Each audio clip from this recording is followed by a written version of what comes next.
Selamat pagi, salam sejahtera untuk kita semua. Perkenalkan, nama saya Luhde Artami AMDKEP, peserta Latsar CPNS 2021 Kabupaten Lombok Barat.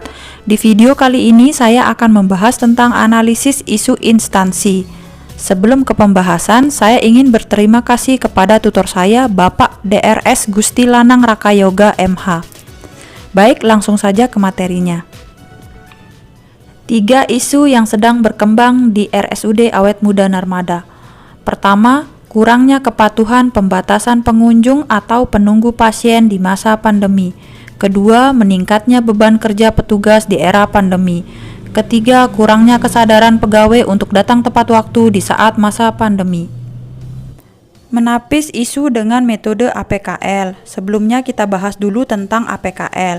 APKL adalah singkatan dari aktual yang berarti isu tersebut benar-benar terjadi dan sedang hangat dibicarakan di dalam masyarakat.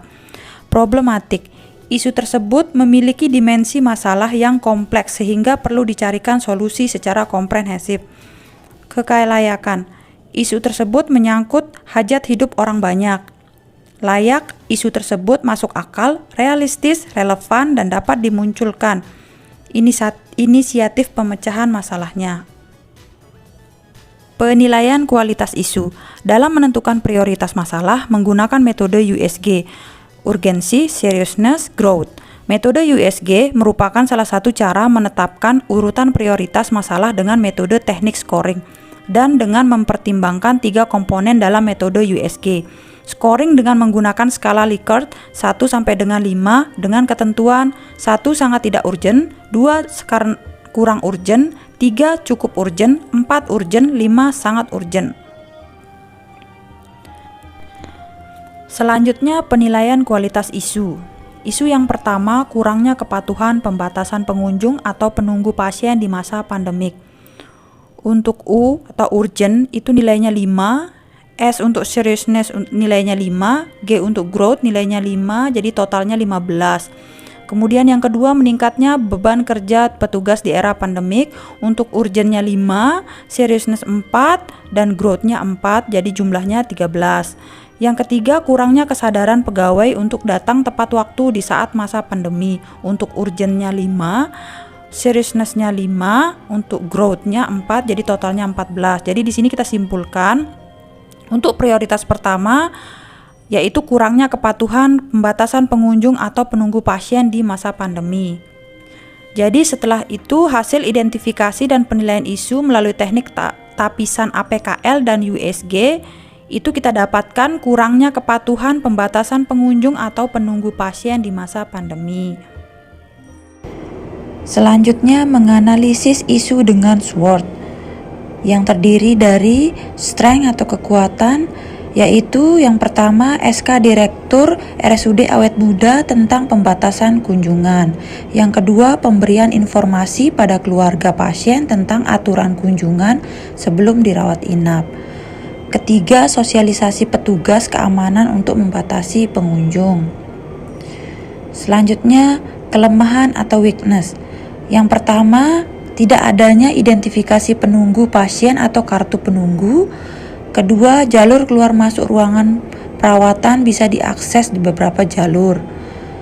Selanjutnya, kesempatan atau opportunity, yaitu yang pertama, himbauan pemerintah tentang protokol kesehatan tentang tidak berkerumun dan jaga jarak.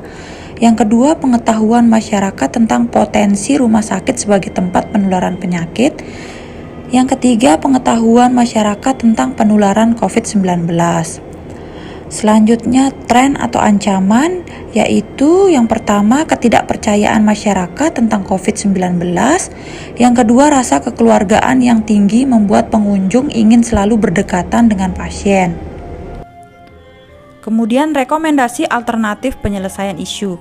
Untuk alternatif penyelesaian, peningkatan sosialisasi dengan cara pendekatan kepada masyarakat tentang aturan pembatasan pengunjung atau penunggu pasien di era pandemik saat ini. Untuk tahapan setiap penyelesaian, yang pertama membuat banner atau spanduk tentang aturan pembatasan pengunjung atau penunggu pasien di depan pintu ruangan maupun di depan pintu masuk rumah sakit. Yang kedua, melakukan promosi kesehatan tentang pentingnya pembatasan pengunjung dan penunggu pasien di area RSUD Awet Muda Narmada. Untuk hasil yang diharapkan, masyarakat atau penunggu pasien paham tentang aturan batasan pengunjung maupun penunggu pasien di Rumah Sakit Umum Daerah Awet Muda Narmada. Untuk pihak yang terkait di sini ada Direktur RSUD Awet Muda Narmada dan seluruh staf RSUD Awet Muda Narmada. Jadi bisa kita tarik kesimpulan, isu kontemporer yang ada di RSUD Awet Muda Narmada yaitu kurangnya kepatuhan, pembatasan pengunjung atau penunggu pasien di era pandemik dapat diatasi dengan meningkatkan sosialisasi serta pendekatan kepada masyarakat atau penunggu pasien melalui banner, spanduk maupun promosi kesehatan. Baiklah, sekian presentasi untuk analisis isu instansi dari saya. Terima kasih.